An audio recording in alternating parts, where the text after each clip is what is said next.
எல்லாருக்கும் வணக்கம். இன்றைக்கி நம்ம பார்க்க போகிறது துண்டு அப்படின்னு சொல்லக்கூடிய ஒரு மலையாள மூவி தாங்க. இது வந்து நெட்ஃப்ளிக்ஸில் இருக்குது. இந்த படத்தில் பார்த்திங்க அப்படின்னா பிஜு மேனன், டாம் சாக்கோ இவங்கெல்லாம் நடிச்சிருக்காங்க. இந்த 2 பேர் தான் எனக்கு தெரியும். மற்ற எல்லாத்தையும் பார்த்துக்க எனக்கு பேர் சரியாக தெரியல. இந்த படத்தில் வந்து 2 பேரும் ஒரே ஸ்டேஷனில் வந்து வேலை பார்க்குறாங்க. ஒரு ஃப்ளாஷ்பேக்கில் வந்து ஒரு சீன் காரணமாக பிஜு மேனனுக்கும் டாம் சாக்காவுக்கும் ஒரு ஹீரோ கிளாஷ் வந்து உண்டாகுது. அதுலேருந்து இவர் எதாவது பண்ணாருன்னா அவர் தடங்கல் பண்ணுவார், அவர் எதாவது பண்ணாருன்னா இவர் தடங்கல் பண்ணுவார். ஸோ பிஜு மேன் ஒரு கட்டத்துக்கு மேலே என்ன பண்ணுவார் அப்படி பார்த்தீங்கன்னா, நம்ம வந்து ஹெட் கான்ஸ்டபிள் ஆகிடணும், அவனை விட நம்ம வந்து ஒரு ஹையர் போஸ்டிங்கில் போய் உட்காரணும் அப்படிங்கிற ஒரு எய்மில் வந்து எக்ஸாம் எழுத போவார்.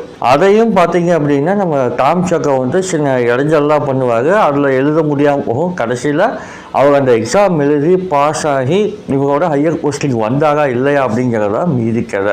முதல்ல இந்த படத்துக்கு உண்டான பேர் காரணம் என்ன அப்படின்னா துண்டு அப்படின்னா பிட்டு. நம்ம எல்லாருமே ஸ்கூல்லேருந்து காலேஜ் வரைக்கும் ஏதாவது ஒரு இடத்துல வந்து இந்த பிட்டை அடிக்கிறதோ இல்லை பிட் அடிக்கிறத பார்க்குறதோ இந்த மாதிரியான சம்பவங்கள்லாம் நம்ம வாழ்க்கையில் நடந்திருக்கும்.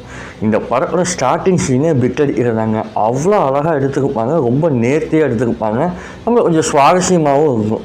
ஸோ அந்த பிட் அடிக்கிற கான்செப்டை உள்ளே வச்சு இவ்வளோ பெரிய ஸ்டோரியை வந்து உள்ளே கொண்டு போய் அழகாக ஒரு நரேட் பண்ணியிருக்காங்க. அந்த பிட் அப்படிங்கிற கான்செப்ட் தான் இந்த படத்தினுடைய மெயின் பிளாட்டு.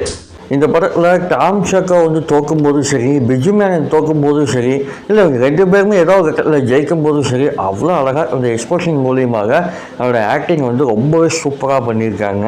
குறையே சொல்ல முடியாதுங்க. இந்த படத்தில் பெரிய ப்ளஸ் என்ன அப்படின்னு பார்த்தீங்க அப்படின்னா இந்த கான்செப்ட் தான். இந்த கான்செப்டை வச்சே கொஞ்சம் அப்படியே ஃபஸ்ட் ஹாஃப் வந்து ரொம்பவே ரிஸ்பாக கொண்டு போயிருந்தாங்க. செகண்ட் ஹாஃபு இன்னும் கொஞ்சம் சீன்ஸ் எல்லாம் கம்மி பண்ணியிருக்கலாமோ அப்படின்னு தோணுச்சு. குறிப்பாக அந்த கேம்பில் நடக்கக்கூடிய விஷயங்கள் எல்லாமே வந்து இன்னும் கொஞ்சம் கம்மி பண்ணியிருக்கலாமோன்னு தோணுச்சு. ரொம்ப ஸ்லோவாக போச்சாங்க அந்த சீன்ஸ் மட்டும். இந்த படத்தில் வந்து பேக்ரவுண்ட் மியூசிக் நல்லா இருந்தது. பாடல்கள் வந்து அவ்வளோவா பெரிய அளவுக்கு சக்ஸஸ்ஃபுல்லாக இல்லை. ஒரே ஒரு பாட்டு அந்த கேம்பில் வர அந்த பீட் சாங் மட்டும் ஓரளவுக்கு கேட்குற மாதிரி இருந்துச்சு. இந்த படத்தில் டாகோட எமோஷன்ஸ் வச்சு ஒரு சின்ன ஒரு பிளாட் ஒன்று உருவாகும். அதுவுமே கொஞ்சம் சுவாரஸ்யமாக தான் இருந்துச்சு. ரொம்பலாம் போர் அடிக்காது. அதுவுமே கொஞ்சம் ஆட் அண்ட் ப்ளஸ்ஸாக அமைஞ்சிருச்சு இந்த படத்துக்கு. இந்த படத்தில் இன்னொரு பெரிய ப்ளஸ் என்னென்னா அந்த எக்ஸாம் ஹாலில் கூடிய பரபரப்பு இருக்குது இல்லைங்களா, பரபரப்பு, கொஞ்சம் பயம், இந்த ஃப்ளையிங் ஸ்குவாட்ஸ்லாம் அவங்க கொஞ்சம் பயம்லாம் இருக்கும் இல்லையா, அது எல்லாமே ரொம்ப நேச்சுரலாக எடுத்துருக்காங்க. அந்த பயத்தை நம்மளுக்கும் அப்பப்போ கடத்துறாங்க. இந்த படத்துக்கு நான் எவ்வளோ ரேட்டிங் கொடுப்பேன் அப்படின்னு பார்த்தீங்கன்னா 5க்கு 3.2 கொடுப்பேங்க.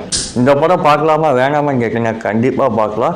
இந்த படம் வந்து நெட்ஃப்ளிக்ஸில் இருக்குது, அதுவும் தமிழ்லேயே இருக்குது. நீங்கள் கண்டிப்பாக பார்க்கலாம். நீங்கள் கண்டிப்பாக ஒரு ஃபேமிலியோடு உட்காந்து ஒரு வீக்கெண்டில் ஜாலியாக பசங்களோட எல்லாத்தோடையுமே உட்காந்து பார்க்கலாம். இந்த படத்தில் எந்த விதமான அடல் சீன்ஸுமே இல்லை.